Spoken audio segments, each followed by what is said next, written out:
ছাত্র শিবির আরেক কাণ্ড ঘটিয়েছে আজকে ঢাকা বিশ্ববিদ্যালয়ে। ছাত্র শিবির কাণ্ডের উপরে কাণ্ডই ঘটিয়ে যাচ্ছে। এই কাণ্ডটা শুনলে আপনারা অনেকেই অবাক হয়ে যাবেন যে এমন চিন্তাও ছাত্র শিবির করতে পারে। এটা কি কোনো একটি আধ্যাত্মিক সংগঠন কিনা? যেই দেশের সাধারণ মুসলমানদেরকে আপনি জঙ্গি বলেন, ওই মুসলমান ভাইরা আমি বা আমার বাচ্চা ছাড়া কেন আপনাকে ভোট দিতে যাবে? তারেক রহমান সাহেব, আমার জীবনে আমি বেকুব দেখেছি, এমন বেকুব দেখি 1971 সালের জন্য জামাত ইসলামীকে মাপ চাইতে হবে এমন গাঁজাখড়ি উক্তি আমি শুনতেও চাই। বিএনপির সামনে কঠিন 5টি পরীক্ষা এবং এই পরীক্ষায় পাশ করার মতো কোনো মুরব্বী বিএনপি নেই। এর মধ্যে একটা সুখবর হচ্ছে আপনারা বিজয় উদযাপন করতে পারবেন ইনশাআল্লাহ। একেবারে নিশ্চিত হয়েছি আলহামদুলিল্লাহ। ঢাকা বিশ্ববিদ্যালয়ের সলিমুল্লাহ হলে দীর্ঘ 16 বছর পর আজান দিতে পারছি এবং যতটা খুশি নিয়ে বলতেছি আলহামদুলিল্লাহ।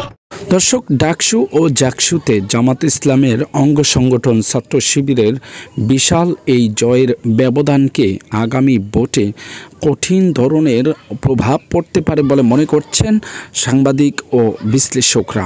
মনে করছেন আগামী রাজনীতিতে জামাত বড় একটি ভূমিকা রাখতে পারে এবং সরকারও গঠন করতে পারে।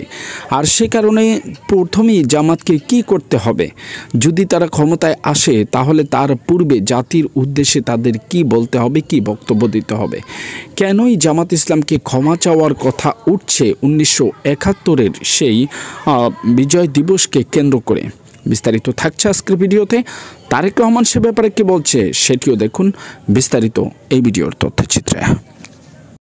ছাত্র দল বা বিএনপি এরা আসলে কেন ধীরে ধীরে জনবিচ্ছিন্ন হচ্ছে? কেন হচ্ছে? ভারত এইটাই চায়। কেন হচ্ছে? আওয়ামী লীগও এটা চায়। কেন এটা হচ্ছে? হাসিনা শেখ এইটাই চায়। তারা বিএনপিকে আইসোলেটেড করতে চাচ্ছে। বিএনপি যে গর্ব করে বলছে আমরা সবচেয়ে জনপ্রিয় দল, এই শব্দটা তাদের কাছ থেকে তারা সরিয়ে নিতে চায়। তারেক রহমান দেখছে যে আমি বাংলাদেশে আজকে জঙ্গি তৎপরতার কথা বললে আমারে হয়তো আমেরিকা থেকে টিয়ার 3 টেররিস্ট অর্গানাইজেশন উঠায় দিবে। তারেক রহমান সাহেব, আমার জীবনে আমি বেকুব দেখেছি, এমন বেকুব দেখি নাই।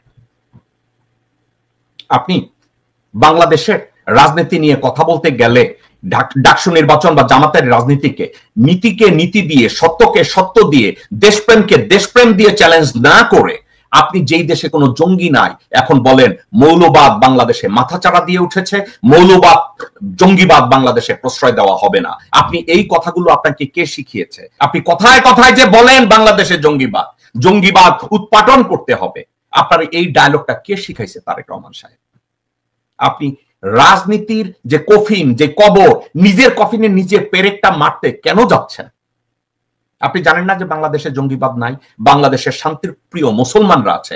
শান্তিপ্রিয় মুসলমানরা হিন্দুদের মন্দির পাহারা দিতে পর্যন্ত তারা আপত্তি করে না। হিন্দুদেরকে গিয়ে খাওয়া বিলাইতে যারা আপত্তি করে না, সেই দেশের লোকজনদেরকে আপনি যখন জঙ্গি বলেন, ওই দেশের মুসলমানরা কি আপনারা ভোট দিবে? আমি তো দেখি না। যেই দেশের মানুষকে, যেই দেশের সাধারণ মুসলমানদেরকে আপনি জঙ্গি বলেন, ওই মুসলমান ভাইরা আমি বা আমার বাচ্চা ছাড়া কেন আপনাকে ভোট দিতে যাবে? আপনাকে বুদ্ধি দিছে কে? Royal narrative. মানুষ শেখে কখন? যখন ঠেকে যায়।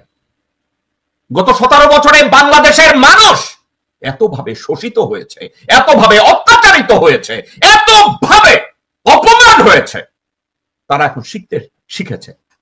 They are being forced to learn. তারা জানে আপনার ভণ্ডামি কোনটা, তারা জানে আপনার অদূরদর্শিতা কোনটা, তারা জানে আপনার দুর্বলতা কোনটা।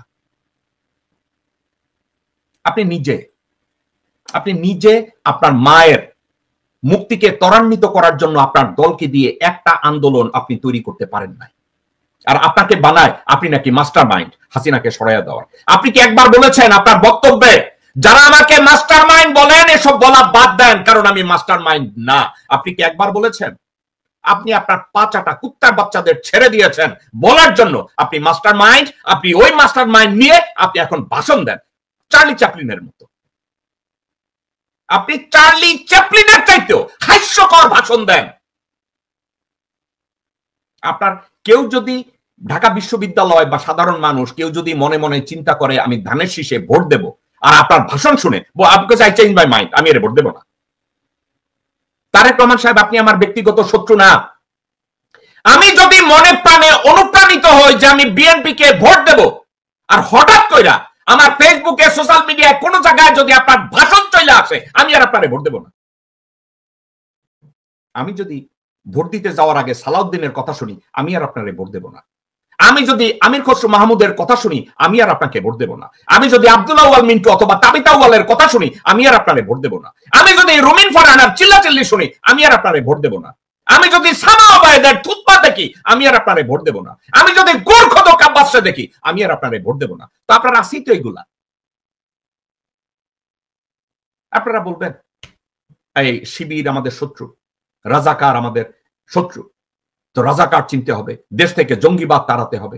আপনাদের এসব কথাবার্তা কোথা থেকে শিখছেন রে ভাই? একটু তো বুঝতে হবে, জানতে হবে। বাংলাদেশে ঢাকা ইউনিভার্সিটিতে অথবা প্রত্যেকটা শিক্ষা প্রতিষ্ঠানে ছাত্রদল কি শিখেছে জানেন? ছাত্রলীগ কিভাবে জুলুম করেছে, ছাত্রলীগ কিভাবে গুম করে লোকজনদেরকে পিটিয়েছে হলের ভিতরে আটকে রেখে। কে শিখেছে? ছাত্রদল। কাদের কাছ থেকে শিখেছে? ছাত্রলীগের কাছ থেকে শিখেছে। পক্ষান্তরে শিবির কি শিখেছে জানেন? ঠিক তার উল্টোটা। ছাত্রলীগ বলেছে আমরা লোকজনদেরকে, ছাত্রদের ডাইনিং টেবিল থেকে মোরগের রান আমরা কাইরা নেব। এটা ছিল ছাত্রলীগ। এবং বিএনপির ছাত্রদল ওইটা কপি করছে। আর ছাত্র শিবির কি করছে জানেন? আমার পাশের এক ভাইয়ের প্লেট থেকে মুরগির রান নিয়ে গেছে, তাহলে আমার প্লেটে একটা রান আছে, আমি ওইটা শেয়ার করে অর্ধেক আমার ডান পাশের ভাইরে দেব, আর এক অর্ধেক আমার বা পাশের ভাইরে দেব। এখন আমাকে বলেন তো, ভোটটা ওই ছাত্রছাত্রীরা কারে দিবে? যখন তারা ভোট দিতে যায়, যারা ওই মুরগির রানটা কাইরে নিয়ে গেছে তাদেরকে দিবে, না যেই ভাই ডানের প্লেটে দিছে বায়ের প্লেটে দিছে তাদেরকে দিবে? উনি সঠিক লোকটাকে বেছে বাইর করছে। ফুটবল খেলার মধ্যে রিজার্ভ প্লেয়ার রেখা দেয় না, যে সবচেয়ে ভালো খেলে দেখা গেল যে ওর একটু পরে নামায়, হাফ টাইমের পরে নামায়। ঠিক ব্যাপারটা এরকম, বাবর সাহেবকে হাফ টাইমের পরে নামাইছে, 1 বছর যাওয়ার পর মাঠে নামাইলো এবং সঠিক সিদ্ধান্ত নিছে। কি সঠিক সিদ্ধান্ত?